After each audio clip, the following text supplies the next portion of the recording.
Before we start this podcast, do you know a stroke survivor that's currently socially isolated? Someone that might benefit from spending some time with a professional actor delivering a live reading service to them? If you do, Interact have launched an exciting new project called Interact at Home, where we deliver a live reading service directly into people's homes using technology such as Zoom, but we can also do it via the good old-fashioned telephone too. If this is something of interest to you or someone you know, further details can be found at our website, www.interactstrokesupport.org, or simply Google Interact at Home, Interact Stroke Support. And what's more, during the trial phase, we're offering this service free of charge. So please let people know. That's Interact at Home, and further details are available from our website. And now, on with the show.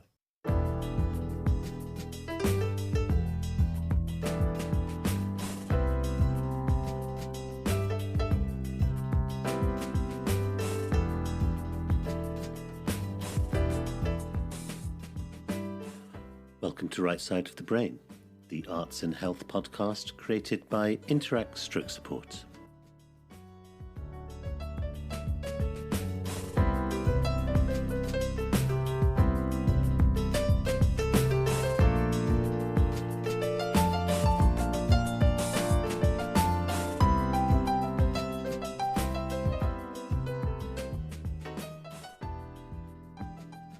Our guest this week is the artist Joanna Brendon. This interview was recorded during the partial lifting of the lockdown. Jo Brendon, a very warm welcome to Right Side of the Brain. Not at all. Jo, let's start at the very, very beginning, because you know the way you entered the world is quite dramatic. I recall a story about your house being bombed. Could you tell us about that? Yes. Well, my parents lived. Well, my father was away at war in 1944, but my mother lived in Plymouth, which, as you probably know, was very badly bombed during the war. And my brother had been born. I suppose he was about 2 or 2.5. And there was an air raid warning, so she scooped him up and they went into the air raid shelter under, I don't know, Anderson or whatever it's called. And then the front doorbell rang, and the doorbell rang, and the telephone rang. And so she thought, well, I better go out and see what it is. And there was nobody there, but she went round the house just to check. And she went into the bedroom, and there, coming through the bedroom ceiling, was an incendiary bomb, which she caught in a bucket. Which was quite dramatic. Not surprisingly, she had a miscarriage. So it always puzzled me as a child, because she said she only ever wanted 2 children. Right. So if she hadn't had that miscarriage, I wouldn't be here. Yeah. And I can imagine dying, but I can't imagine never having been. It's always intrigued me, really.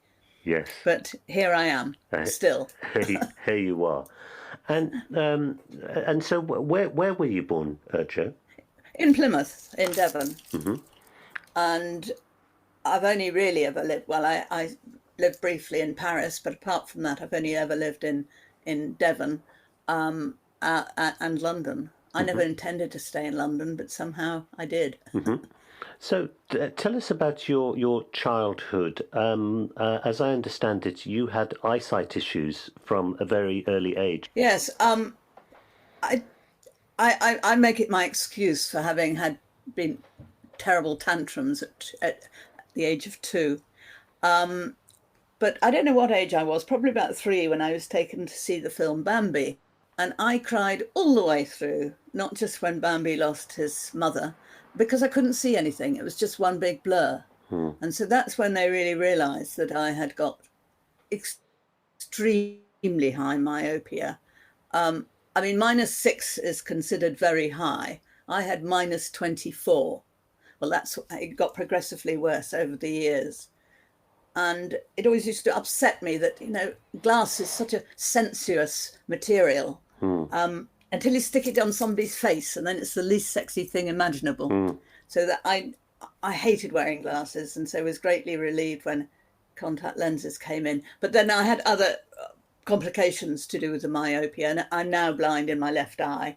So, and I'm just hoping that that condition doesn't, happen in my right eye. So there we are. That issue then of having that eyesight problem, how did that must have dramatically affected your childhood? I suppose it did, but not having known it differently, I can't make any comparisons. But they were extremely heavy, and in those days they hadn't got these wonderful Russian lenses that were thin. They were incredibly heavy things to wear. So I wasn't a happy bunny about it at all, really. And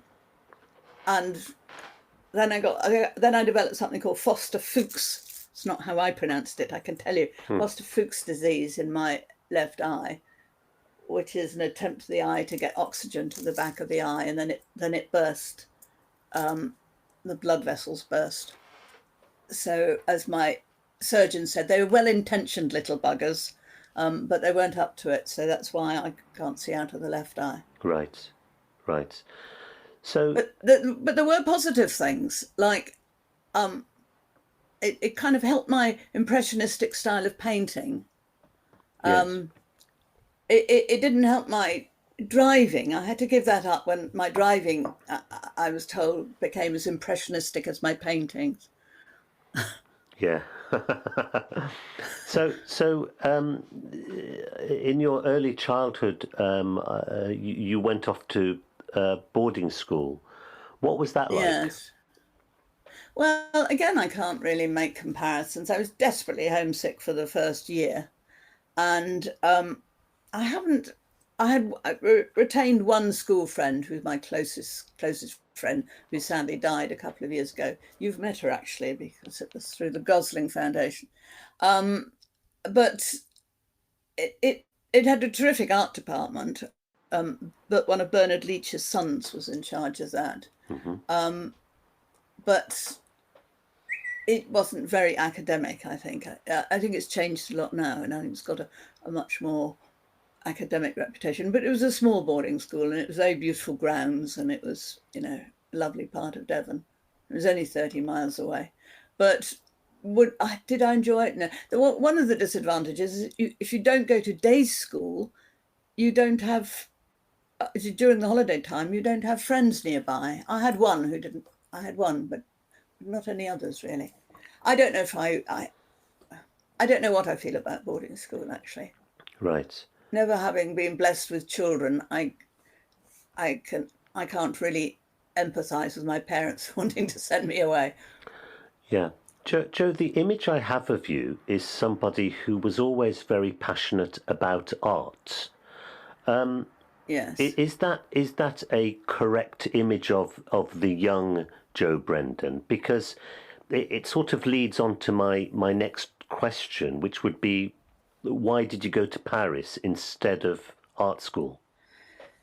Well, yes, I think I was always artistic, and I look back with horror to think that I had the audacity at the age of about 14 to translate a Maupassant play from French into English, and then it was a short story. Translate the short story into English, then make it into a play, and then direct it. I think, my God, what megalomania was that? But why? I don't actually remember making any decisions about where I went. I think my parents must have been rather controlling. I expect the image they had of art school in the 60s was not really, they didn't see that as really appropriate. It would have been the Chelsea School of Arts or the Slade or something. I don't remember. So, but I went to Paris. Again, I was very homesick there. But I loved Paris, and I went to an all French school for a term, which was quite challenging. But then they discovered that I could paint, and I was in my element when I was teaching the little ones to paint and draw. So I felt much more relaxed about it. So is that what you were doing in Paris? You were teaching? No, I wasn't really. I wasn't really, but the art teacher decided that I could paint better than she could, so that was the role I was given, and it seemed to open me up more. I was less self-conscious about trying to speak French, Right. so I think it was quite an intelligent approach, really, because I was so shy Yeah. then. Yeah, I can imagine. What was Paris like in those days? Oh well, it was just wonderful. It was. I just felt I could walk everywhere. I just felt to be the right size and the right fit. I was staying with these two dreadful women who lived outside Paris, but I would go in it practically every day in the afternoon to, Gare de Montparnasse, and started to make, friends. Probably not very desirable ones in my parents' opinion, but they didn't know about that, so that's okay. And just the music and the busking and the whole atmosphere. I loved it. I still do. I have to go back every few years for a fix. You finish at Paris. Could you describe Yes. to us your early career and the jobs that you did? Well, I don't remember ever making any career decisions. I think I must have relied entirely on serendipity, and it doesn't seem to have let me down really. So I came to London and I did one of these dreadful secretarial courses, and then I had various part-time jobs, including one at the Artist Benevolent Fund, Telfer's Pie Factory, and the next week the secretary to the editor of ITN News, and they tried to persuade me to stay on, but it was the most stressful environment I've ever been in ever. To sort of panic stations every day. So I left, and I didn't know what I wanted to do. I just suddenly had this idea that I'd like to be a dog walker, and they're commonplace now, but they were never heard of in the 60s. So I had this great idea that how I was going to cope with a Great Dane and a Chihuahua, and with no car or anything. I have no idea. But anyway, I placed an advert in the personal column of the Times, which in those days was on the front cover. You're too young to know that. And I waited on the appointed day. I waited. I didn't go out to buy a paper in case I missed any calls. So, but nothing happened at all. And later I discovered that the advert hadn't appeared. So I phoned them up and I said, why? And they said, well, they would reconsider it if I had a vicar's reference. I said, what? And the editor assumed that dog walking was a euphemism for street walking, which of course is very different. I suppose today it might get confused with dogging, which would be even worse. But if I didn't on that day, that self day, I got a job as working in an art gallery. It was the New Art Centre in Sloane Street, which was terrific. It was really at the cutting edge in those days. And had artists like Sandra Blow and Prunella Clough. I actually sold two paintings to the Beatles, two Sandra Blow paintings to the Beatles, which was my great coup. Oh, really? And then my favourite... Did they walk in and... Yes, yes. Which Beatles were those? It was John and Ringo. They just swaned in. And then they said, how do we go about buying one of these? I said, well, that's easy. You just you just give us money. Yeah. And they were very sweet, but they didn't stay very long. Somebody must have tipped them off that this was the artist to buy. So, but I was a bit starstruck. Yes, yes, of course. But my favourite artist, of course, was John Hubbard. The father of Ed Hubbard, who I know is one of your trustees. That's right, yes. I just adored his paintings, and they've been... When I eventually left, because there was sort of nowhere to go, they gave me an oil on paper of his, and it's still my most treasured possession, as well as a source of great inspiration in my own painting. Yes, he's very well known for his sort of abstract landscape scenes, isn't he? Yes, and, wonderful work. So tell us more about the experiences of working at the New Art Centre then, because it's obviously a time of your life that you seem to reflect on with very warm memories. Yes, I do. I didn't sort of, I was met so many interesting people, you know, who had come in. The manager at that time, Geoffrey, he was a great ballet-main, and all these stars from the Royal Ballet would come in, and that's really how I was introduced to dance, because sometimes he'd take me or he couldn't use his tickets or something. So that was terrific. But lots of famous people came in, and Kenneth Clarke was amongst them. He was of Civilization fame, Yeah. and his daughter Colette Clarke, and I went to work with Colette on Margot Fontaine's retirement gala Oh, at right. Covent Garden, which was in aid of the Royal Academy of Dancing. That was in 1968.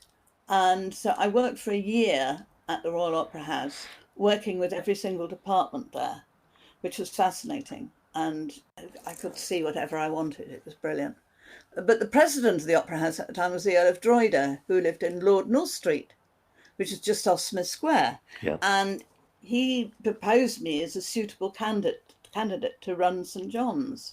I don't really know why, but so I did for 16 years, and I felt hugely privileged to have that job and to have so many of the world's leading musicians performing there. I mean, looking back on it, I don't think I was really very qualified, and I did a lot of sort of making it up as I went along.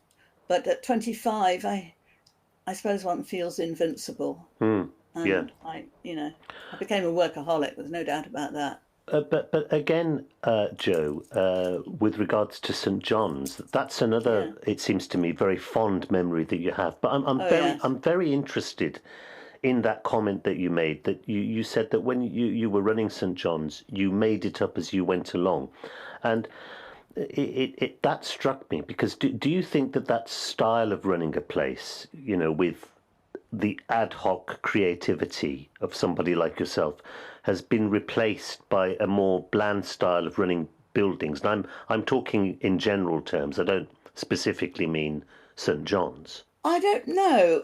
I I wasn't aware of the freedom I had. I wasn't aware of the originality that I had because, as I said, I'd never done it before and I never imagined doing it. I do remember people were a bit shocked when I turned down a grant from the Arts Council because I don't know how much it was, probably only about £5,000 or something. Because I thought that we would, if we could say that we received no state subsidy, it would be worth much more to us than that. And it was, and I was right. And that the music director was quite amused by my approach, but he had to agree with me. I don't know now. Of course, you've got equal opportunities. I would never have got the job. That's for sure. And I'm not a musician even, and I did feel rather insecure about not not knowing the repertoire, as it were. But don't you think that that's a little bit of a shame? Because of people having to sort of tick various boxes these days and be seen or perceived to be, doing the right thing, etc. That sometimes an interesting creative person who could really bring a lot to a particular organisation might fall by the wayside and not be considered for the job. Yes, I do. But they probably wouldn't even apply because they wouldn't fit the criteria for applying. This is true. I mean, after me, there was another. We opened in 1969. We now was 2020, and this is only on to the third director. So it is a sort of place which gets into your blood, it gets under your skin. The present director is fantastic, and he's certainly got all the musical knowledge and skills and imagination and flair. And I feel like a very proud grandmother now, really. The intervening years were harder, but he's very welcoming, and I'm very much in touch with St John's. And I think I can't remember what it was about. I think I remember saying to Richard, "Oh, I wish I'd thought of that." But of course, things have so much changed. We didn't have the internet then. We didn't have, in a sense, it was much harder work doing research for where do you get the money from. Yes. You know, you had to go to the library, and it was harder work. But we got there, and we stayed there, and it's still there. And God willing, it will remain there because it's a very special place, not just to me, but to everybody. You know. When you look back at St John's, Joe, what's one of your favourite memories of your time there?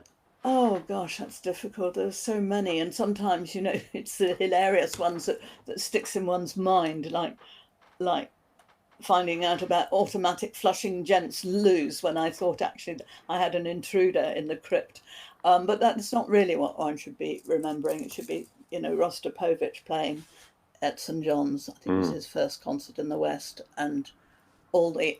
I was very, very lucky because it coincided with the renaissance of early music. And nowadays, maybe orchestras or anybody they like to be sort of oxymoronic. They like to play modern plays in old buildings, and you know it's all much more mixed up, and the lines are blurred then. But in those days, there was something very, very special about being able to hear, you know, 18th century music played on original instruments in an 18th century, albeit restored building. And it gave an added frisson, and it's just a wonderful acoustics. So, you know, all the greats, John Eliot Gardner, Roger Norrington, David Munro, Christopher Hogwood, all those great kings of early music, they all came to St John's. And in the summer, it was used a lot for recordings by Decca and Argo and Phillips, which was great because otherwise we'd never have got any holiday at all. Yeah, yeah. Joe, despite your visual impairment, this hasn't stopped you getting an MA in printmaking. Could you tell us about this and your journey as an artist? Well, I think the first thing I suppose it was vanity because I didn't even take A level. I took O level art, and I got, you know, distinction in that. But when I left St John's because in the end I got ill. I think it was probably the beginning of my autoimmune diseases that I've blighted my life more recently. So I had various part-time jobs. I was development consultant to Sadler's Wells and to the Spanish Arts Festival, and then Rio Tinto asked me if I'd be the director of their art sponsorship program, which was great because they paid me well enough that I actually could afford not to work every day, and I started painting. And I don't know what I thought that MA would give me credibility, I suppose, but actually, I didn't really enjoy it, and I think the most that I learned was that I'm not a printmaker. I'm far too messy a painter to be a printmaker, and I'm not sort of process led. However, I based it all on my MA on my vision, and my thesis was, do visual artists need to see? Exploring alternative perceptions. So I found that fascinating to study. And I met Sagi Man, who was a totally blind painter, sadly died a couple of years ago. And it did end up I went digital, which I thought I'd never do. But I could sort of see what I was doing on the screen, and I think 3 of my prints are in the V&A now, and then the entire collection is in Moorfields Eye Hospital. But I couldn't wait to get back to messy proper painting, and that's what I've since done. I slightly miss my myopia, as I said. I think I said earlier. I couldn't not painting. I've had to adapt my process a lot recently because I think you know I've got rheumatoid arthritis, but I've also now got interstitial lung disease as a complication. Right. And so I can't use a lot of the traditional materials, and I have to wear a very serious mask if I use charcoal because of the particulates and things. It's rather annoying, but there we are. You mentioned John Hubbard as somebody that you admired. Yeah. Who are the other artists that you admire and that have influenced you? I think fundamentally I'm a landscape painter, even though a lot of my art is abstract or abstracted. I think one knows that it's about landscape. it isn't of a place, but it's about a place. Mm-hmm. And I like to really familiarise myself with a place. Sometimes the gestation period can be years, but it will come out. I can still feel what it's like to be in Tuscany. I could still be inspired by Tuscany if I was to work on it now. Mm-hmm. But I think Ivan Hitchens has always been an idol of mine. He had an exhibition last year, not the big one at the Pallant House in Chichester, but a very small exhibition at the Garden Museum in Lambeth. And it was wonderful and made me determined to try and paint my tiny but very pretty little garden. I haven't quite found the right way yet, but those two in particular, this is a really, I love William Scott, Mm. but and who knows what one's influences are. Yes. There might be something in his work that influences me, like, oh yes, just simplify a bit, it could be. Yeah. Yeah. My taste changes, but the Hubbard and Ivan Hitchens are the two enduring ones. Mm. I can't imagine not ever being inspired by those two. Mm. Mm. Yeah, I just did a quick Google of him, and one of the first things that came up was that his house was bombed during World War II. So there's a remarkable similarity there between Yes, yeah, I didn't know that. he and you. So there you are as an artist, Jo.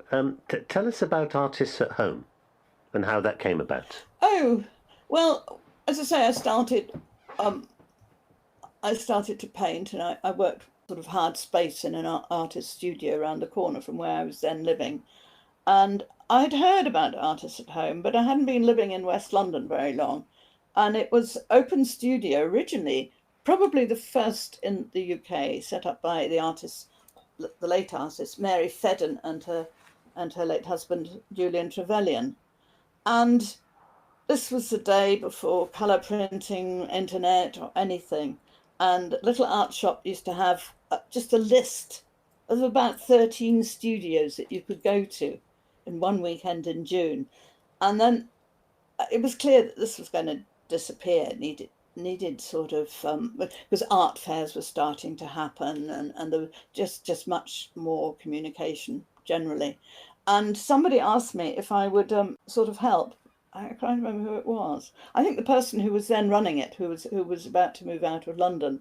And so I did. And so I introduced the sort of booklet, and I got sponsorship. And I'm not a good delegator, so I did everything. I think that's been my greatest fault, really, because I always think it's quicker to do it myself. Mm-hmm. And now we've got 100 members now, and it just covers areas of Chiswick, Hammersmith, and Shepherd's Bush. It's quite a defined area. Mm-hmm. And there are 100 different artists, so there's no one. I suppose you could do them all in one weekend, but it'd be a bit manic. This year we had to go virtually. We had to do it online, of course, because of COVID. Yeah. So, Jo, you've talked about the various health issues that you have faced. What are your views of the arts in relation to health and rehabilitation? Well, it's interesting. I was thinking about this just the other day. I think if coronavirus has taught us anything, and by us I mean really everybody, it's how crucial the arts are to our sort of holistic health. Mm-hmm. Whether it's theatre, music, dance, literature, or the visual arts, whether as practitioner or as consumer, streaming from major theatre houses and opera houses, pop-up doorstep performances, the encouragement to pick up a paintbrush. I believe that appetites have really been whetted, and people discovered that it isn't a luxury, it's a need. It's a real need, and it's probably the most honest and meaningful means of communication that we have. So what are, as a final question, Jo, what are the issues that you feel most passionately about? Really, just what I've said, actually. I do feel that very, very strongly. And I think things have improved. Accessibility has improved. A great friend of mine, John Lovett, the conductor, well, an old friend, had an extremely autistic son, and he started Music for Autism. Mm-hmm. And it has transformed the lives, not just of some of these kids, but also their whole families, because he allows them to run around. They put on music especially for them and their families. And I just think I mean, everybody should be included. Nobody should be discouraged from doing anything. Hmm. I mean, I do squirm at some of the art that one now sees. So, but that's me. That's my problem, really. Everybody should have an opportunity to express themselves in any medium. You know, it might be music, it might be theatre, or dance. I think visual art is, in a way, the easiest one, because anybody feels that they can pick up a biro and scribble on a notepad. Sort of weaving or ceramics or something. You've got to have a bit more technical know-how in order to even get started. And sorry, Jo, just one final question. When you talk about your own art, what is your medium of choice? Is it watercolor, acrylic, oils? Well, it was oils, traditional oils.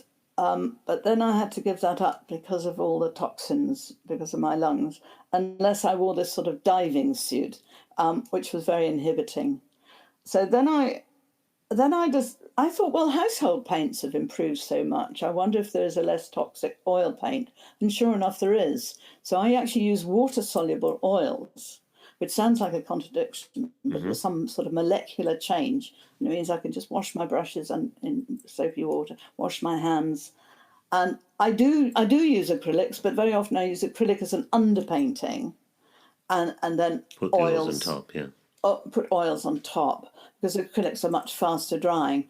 I used to do a lot of sort of collage with wax, but I've had to give that up, sadly, because the fumes, and it's not good enough if I just wear a mask, because I can't live in the mask. I take the mask off and it's still in the air. So that was something. But you know, sometimes parameters are very helpful, because they force you to try something that you might not have tried otherwise, and it can work sometimes. Yes. It doesn't always work. Yes. You know. Yeah. Jo Brendon, thank you very much indeed.